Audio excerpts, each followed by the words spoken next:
Thank you for joining me for today's video. We'll get to that in just a second, but I want to tease this. In the coming weeks, look for one of my next upgrades or so, or one of my next videos where we talk about old tech. A friend of mine gave this to me and I thought it was super cool to add to my collection, but I've got a lot in my collection as it is, and I'd rather share the wealth. And this is really cool, but I'd like to share it with you. So drop me a comment. I'm going to start thinking of a way to figure out how to give this away. This is a 1990s patch that was given to a friend of mine whose family member worked for Apple in the 1990s. So I thought this is kind of cool. It's the old rainbow logo that was dismissed for the Aqua interface when they brought in OS 10 or OS X on Cheetah. And it's a nice little interesting piece that you could add to your jacket or something. Just drop me a line. Let me know what you think. How should we give this away? Should it be a raffle? Should it be through email, random chance? Are you even interested in it? And think about that. Drop me a line in the comments below. And thank you in advance for watching. Like and subscribe.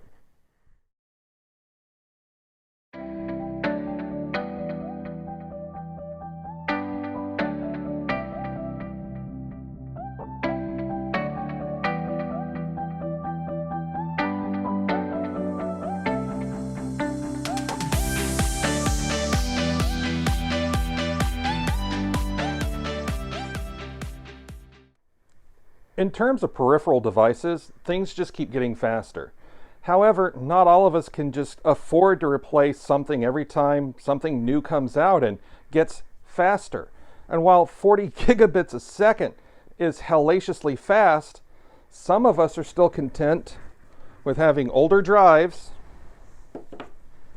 and really old tech. This is USB versus Firewire. Firewire, or IEEE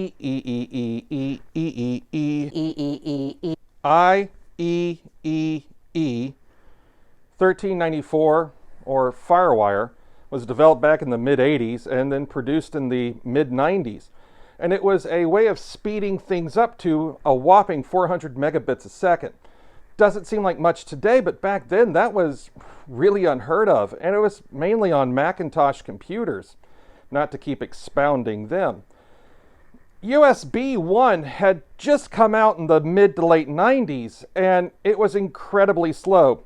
So slow, in fact, that it would take upwards of 5 to 6 hours to transfer a whole 1,000 songs from a regular computer over USB 1 to the original iPod. The original iMac lacked Firewire 400 ports. The revision, or the slot loading iMac like this one is, has 2 Firewire ports on the side and 2 USB 1.1s. That was mainly for keyboards and peripheral devices like mice. It wasn't something that they really thought would be a catch-on at the time because it was so slow. But Firewire could go up to 400 megabits a second in its first generation. So this computer does have Firewire 400 built onto the side.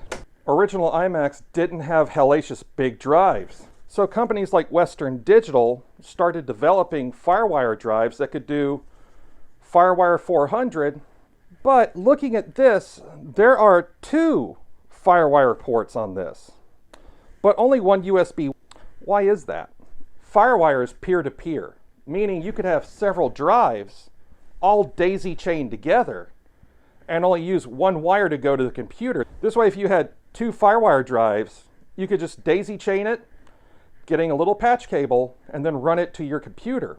And the other Firewire port would be reserved for something like a camcorder or a digital camera.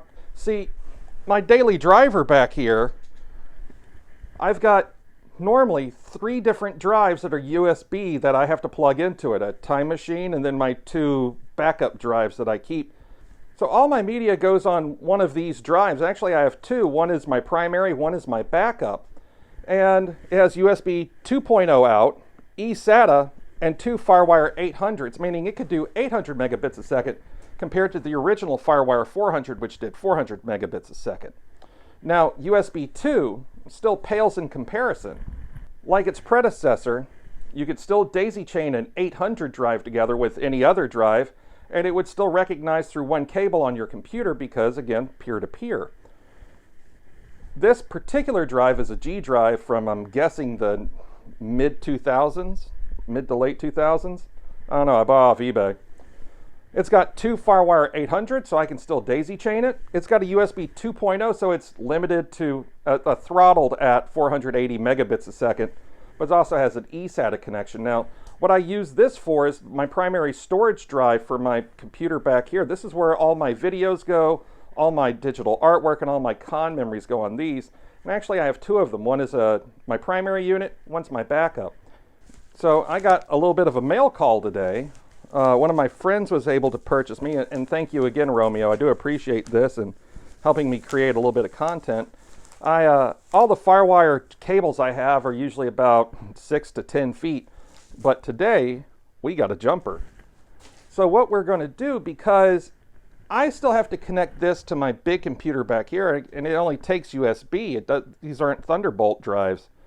Thunderbolt can do like 40 gigabits a second. Monstrous, I know. However, I'm now going to be able to daisy chain this drive with my other drive right here and still be able to connect it to my laptop computer, which still takes a Firewire 800. That way I don't have to worry about trying to flip cables between here and here to go over to my laptop computer. If I do some editing on there, I can just dump it there and then get it off to these drives really quick, thanks to this little jumper cable. So thank you again to Romeo Rabbit and Radio Rabbit Hole for providing me with a little bit of a mail call today. I appreciate it.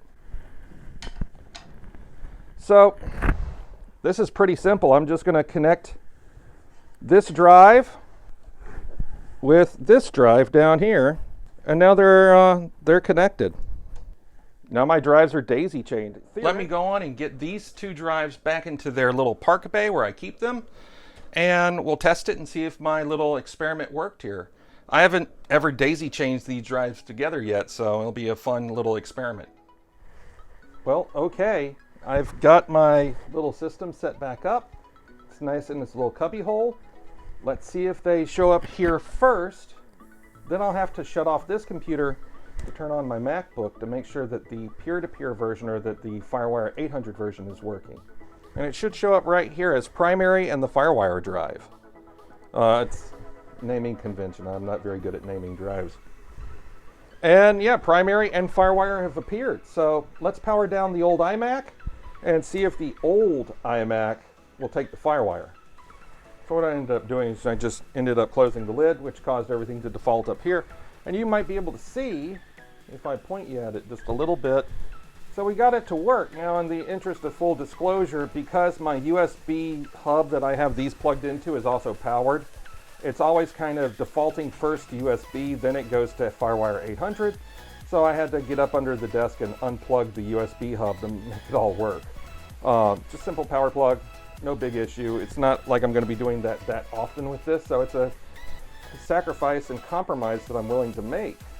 Well, hopefully you enjoyed today's video a little bit about Firewire 800 and visiting Firewire 400. I hope to do more of this kind of stuff in the future. In fact, one of the things I do want to do is try to upgrade that Firewire 400 to a little bit bigger hard drive. I'm kind of limited with what I have. The original hard drive that came with it was a 120 gigabyte hard drive, and I think right now it's like a 250 gigabyte hard drive that's in there, but it's a IDE or PATA drive with little pins, and I'd like to upgrade it to something that's probably a solid state with a SATA interface, but I'm gonna have to get a SATA jumper for that and a SATA drive for that. So that might be a video in the future. If this is the kind of content that you enjoy, please drop me a line down below in the comments. Let me know what your experience with Firewire is. Again, thank you to Romeo Rabbit for providing a little bit of content for me today with this little jumper cable. I really do appreciate it, Romeo. Thank you so much. In the meantime, I'm Star Raccoon. Thanks for joining MacCoon Computers, and I'll catch you all here next time. Keep your stick on the ice.